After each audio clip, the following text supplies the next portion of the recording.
Hi there, my name is Goradia. How can you use being shamed to your advantage? Isn't that one of the things we're the most afraid of, is being shamed? And when that happens, it's like, oh my gosh, I might feel paralyzed, or, this is one of the most difficult or lowest vibration emotions to be able to handle, to process. And so a lot of people are extremely afraid of this, understandably, because hey, none of us were really taught what to do about this when we were young. So this emotional machinery that we have, we were never taught what to do the way we were taught when we were 5 years old how to ride a bicycle. So imagine at this age, you're learning how to ride a bicycle for the very first time in your life. How scary would that be? But since you've learned when you were younger, even if you haven't ridden for a decade, you can hop on and you're able to do it. So once you learn how to use this emotional machinery that is a part of your body, it's going to be, difficult at first. It's going to be scary to feel through shame at first, but eventually it's like no big deal. It becomes very normal, just like riding a bike.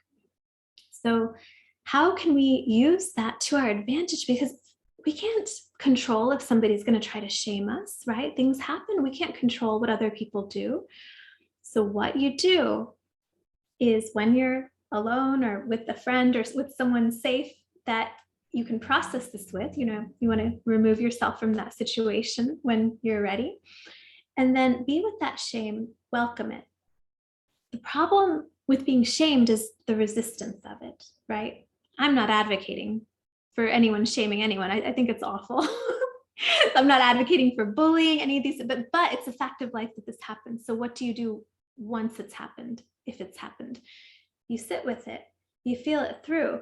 And the reason I phrased this video as how to use it to your advantage is because when you feel it through, it is actually helping you feel stored shame from prior experiences in life, from when you were young, maybe pre-verbal, when you were a baby, things you don't even consciously remember. And when you're willing to feel anything that comes your way, what happens, not only does it help you feel at peace with what happened, and in this present moment, it continues to free you from past experiences. You can use it to your advantage by freeing yourself of old traumas. Be willing to process it, be willing to feel it through, whatever that feels like. It might look like shaking, it might look like crying. Find it, process it, be with it, take care of it.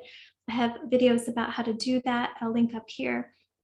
And really the whole channel is about how to do this. But I want you to know that you have the machinery to be able to handle it. You do. The secret here is that we were just never taught that we have this machinery and that it can be used in a way that benefits us. We were taught to fear it. I was taught to fear bicycles my whole life, and now I have to start riding one, and become proficient at it. It's going to feel daunting at first, but I guarantee you were designed to feel. Look at a baby, they cry with everything they have. They're not like self-conscious about crying. They're not like, oh my gosh, like I've cried too much. No, that's only something they've learned as they've gotten older, when people kind of give them feedback like, oh, big girls don't cry, big boys don't cry. And then they start suppressing that stuff. And that's what kind of, causes these emotional blockages. Give yourself the freedom. Let these experiences in life free you, because only the things that trigger you, those are the things left within you that are still yet to be free. The things you've already freed, they're not going to trigger you, because that's all free flowing. You might feel something in the moment, but you're not going to get stuck there. The things we're stuck in are what need our attention. And so this person who hurt your feelings, little do they know, they just helped free you in a way that you're able to enjoy more peace in your life. I mean, really.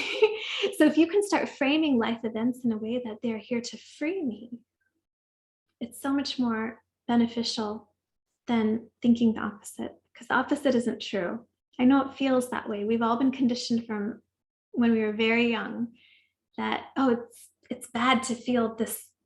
It's bad to feel that. It's because we didn't know what to do with it. But when you know what to do with it, you just welcome it. You just feel it through. And then you're not as afraid of your own body anymore, of your own emotions. You just become very much at peace with yourself. There's no war within you against feeling. And then there's nothing else you have to defend. We're just defending against people's actions because they made us feel a certain way. But if I don't have a problem with how I feel, I don't have to really defend against a lot of things anymore. That's where, not the power, but that's where the power is. It's not really power. It's peace, and that's a power in itself, but not in an egoic way. That's what I mean. Who wants ego power? It's such a flimsy, temporary, unsatisfying state. So try peace instead. Let me know how it goes for you. Feel free to comment. I'll see you next time. Good luck.